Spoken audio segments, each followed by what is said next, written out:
Welcome sa Durs 2.0. Fresh at nagbabagang happenings bang hanap mo? Mga padabarkads man yan o mga trending topics? Pwes, sagutin natin yan. Kaya naman isubscribe nyo na ang ating channel para sa mga nagbabagang balita everyday. So ayun, welcome back again sa ating YouTube channel mga Kadabarkads, and for today's video, ang pag-uusapan natin ay tungkol sa mga importanteng ganap sa loob at sa labas ng Itbulaga. And unahin nating pag-usapan ng tungkol dito sa kaganapan po sa therapy na kung saan si SQ Jin nga po ay kinantahan ng happy birthday, and syempre may pa-cake pa po ang Itbulaga. So dapat kahapon yon mga Kadabarkads, busy ang Itbulaga, 'di ba, sa kanilang anibersaryo.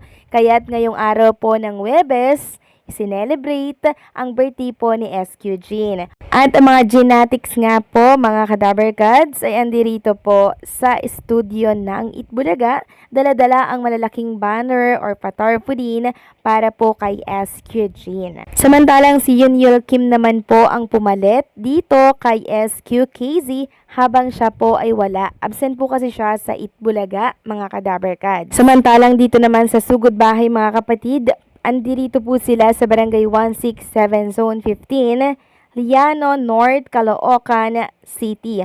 Sobrang daming nagpa-register daw dito, mga Kadabarkads. Kulang-kulang para maging 2,000. And kanina nga po, mga Kadabarkads, kinagulat na mga Itbulaga host yung nangyari dito kay Paulo Ballesteros. Paano ba naman kasi, mga Kadabarkads, binuhat po ni Paulo Ballesteros yung pagkabigat-bigat po na barbell ata yun, ano. Sobrang bigat nun at naiangat niya po yun, mga Kadabarkads. Kaso yung nga, pagkaangat niya, kasabay naman po nun na napunit yung kanyang short. Kaya ang sabi po ni Jose Manalo, paano ka makakauwi nito? Kaya nang marinig po yan ng mga Itbulaga host dito sa studio, grabe yung reaksyon ni Maine Mendoza, hindi siya makapaniwala. Tawang-tawa siya, at maging si Bossing Vic Soto, mangyak-ngyak din po sa kakatawa kanina. Biruin niyo yan, si Paulo Ballesteros lang po ang nakabuhat noon, samantalang si Jose and Wally hindi po nila makaya sa sobrang bigat.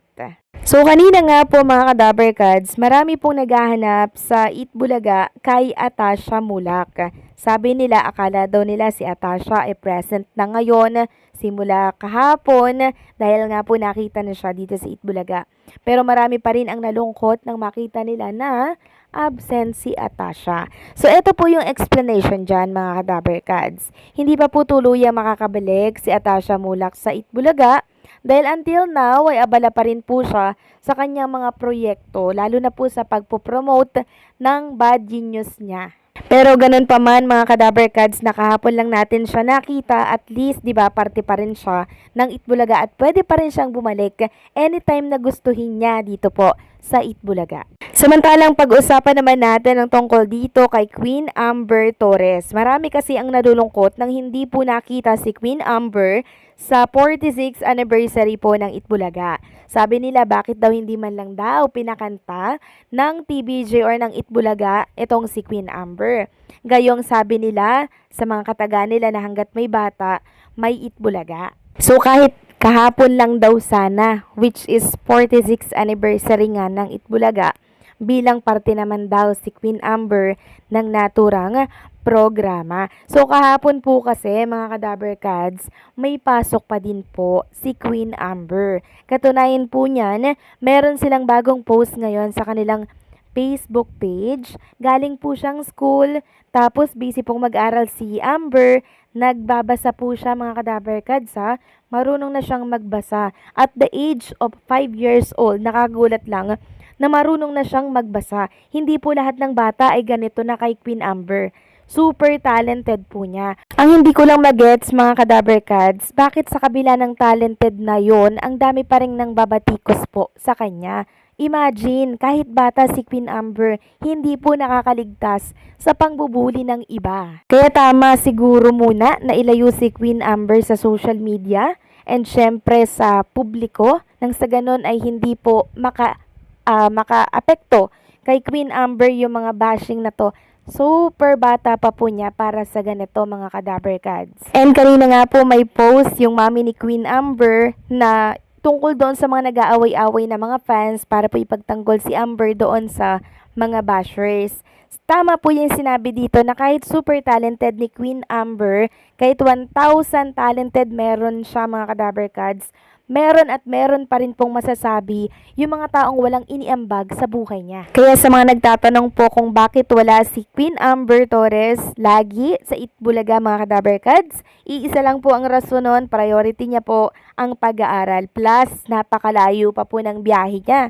Imagine, from General Trias Cavite to TV5 mga Kadaber Cards. Sobrang hirap po noon. Kaya hindi niya po yun mapagsasabay mga Kadaber Cards.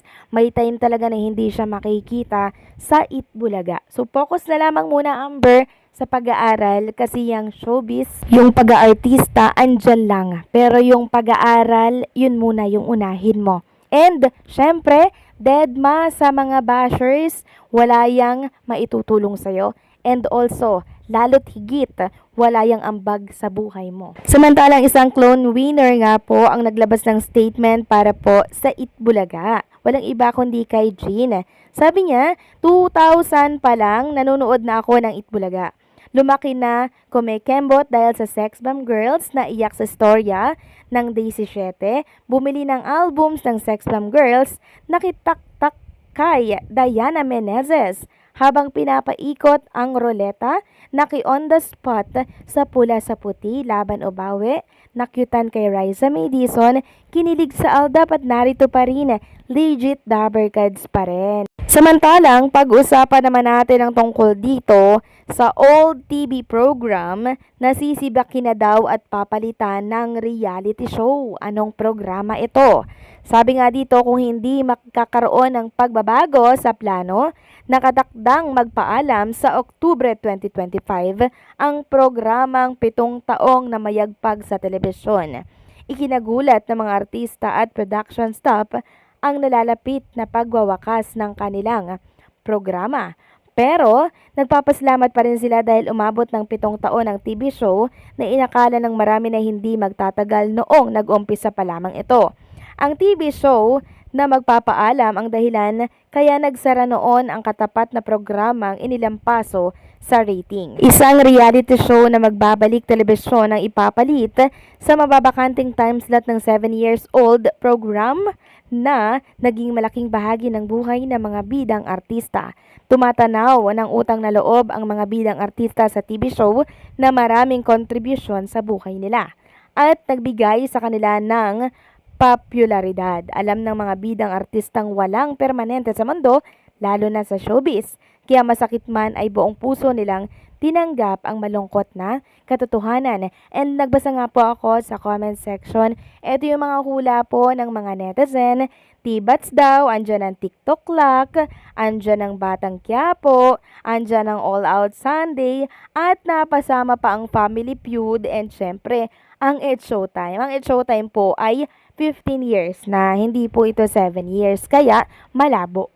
Well, gano'n naman talaga ang buhay. Pag hindi na po nagre-rate, papalitan na ang naturang programa. So ano sa tingin nyo? Ano kayang programa to mga Kadaber Cards? Please comment down below.